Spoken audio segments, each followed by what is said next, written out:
기독교 신앙의 핵심이죠. 예수는 우리 죄를 위해 죽었다.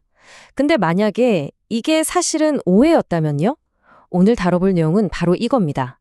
우리가 정말 당연하게 생각해왔던 죄와 희생의 개념을 완전히 180도 뒤집어버리는 아주 흥미로운 관점인데요. 한번 같이 파헤쳐 보시죠. 자, 그럼 바로 본론으로 들어가서 이 모든 생각이 시작이 된 질문부터 한번 던져보겠습니다. 바로 이 질문입니다. 예수가 우리 죄 때문에 죽었다는데 도대체 그 우리 죄라는 게 뭐지? 이 텍스트가 여기에 대한 답을 내놓는데요. 아마 여러분이 생각하시는 그런 답은 아닐 겁니다. 정말 상상도 못한 방향으로 흘러가요. 시작부터 아주 강력한 주장이 나옵니다. 누구도 우리의 죄를 대신할 수 없습니다. 하느님조차도요. 와, 이게 무슨 말일까요? 간단히 말해서 내 죄는 그 누구도, 심지어 신조차도 대신 해결해 줄 수 없다는 거예요.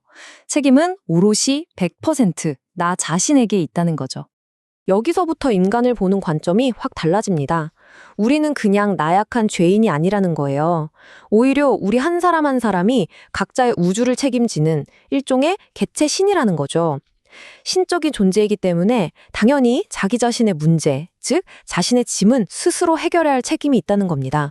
누가 대신해 줄 수 있는 게 아니고요. 자, 그럼 이런 생각이 들죠. 죄가 우리가 생각하는 그런 신의 법을 어기는 행위가 아니라면 도대체 뭘까요? 이 텍스트는 죄의 정의 자체를 완전히 새로 씁니다. 여기 한번 보세요. 두 관점이 딱 비교되죠? 왼쪽은 우리가 흔히 아는 전통적인 관점. 죄는 신의 법을 어긴 것. 일종의 위반 행위예요. 근데 오른쪽을 보면 이 자료의 관점은 완전히 다르죠? 죄는 도덕적인 잘못이 아니라 탁해진 에너지가 쌓인 상태라고 말합니다. 되게 특이하죠? 그럼 이 탁해진 에너지라는 게 대체 뭘까요? 이렇게 생각해보면 쉬울 것 같아요. 우리 각자에게 아주 맑고 투명한 샘물이 있는데 살면서 여러 가지 이유로 흙탕물이 튀어서 점점 흐려지는 거예요. 그러니까 우리 인생의 목적은 이 흙탕물이 왜 생겼는지 깨닫고 다시 그 샘물을 맑게 정화하는 과정, 그 자체라는 거죠. 삶이 곧 수행이고 정화인 셈입니다. 자, 죄가 이런 거라면 그럼 예수의 역할은 뭐가 될까요? 당연히 예수의 희생에 대한 의미도 완전히 다르게 해석될 수밖에 없겠죠. 여기서 정말 과감한 평가가 나옵니다. 예수가 만약 더 지혜로웠다면 어느 한쪽 편을 들지 않았을 것이다. 이게 무슨 말이냐면요.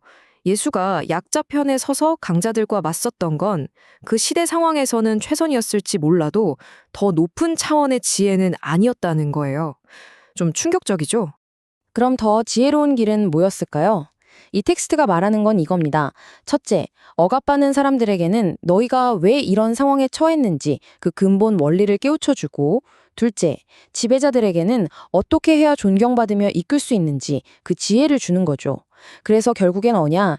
양쪽을 싸우게 하는 게 아니라 하나로 통합시키는 겁니다.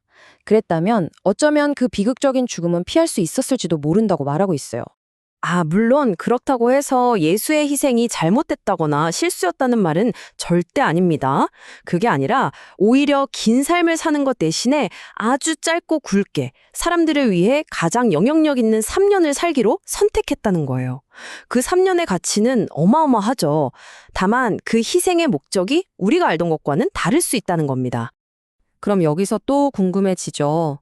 좋아요. 우리의 죄를 없애주려고 죽은 게 아니라면 도대체 왜 그런 엄청난 희생을 한 걸까요? 그 궁극적인 목적은 뭐였을까요? 이 텍스트의 주장은 이렇습니다. 예수의 죽음은 일종의 거대한 예술 작품이었다는 거예요. 어떤 예술 작품이냐? 바로 우리 인류가 2000년 넘게 이게 무슨 의미일까 하고 계속해서 고민하고 토론하게 만드는 하나의 거대한 질문, 거대한 화두를 던진 작품이었다는 거죠. 심지어 이 자료는 아주 단호하게 말합니다. 예수는 내가 너희 죄를 가져간다 같은 말을 한 적이 없다고요.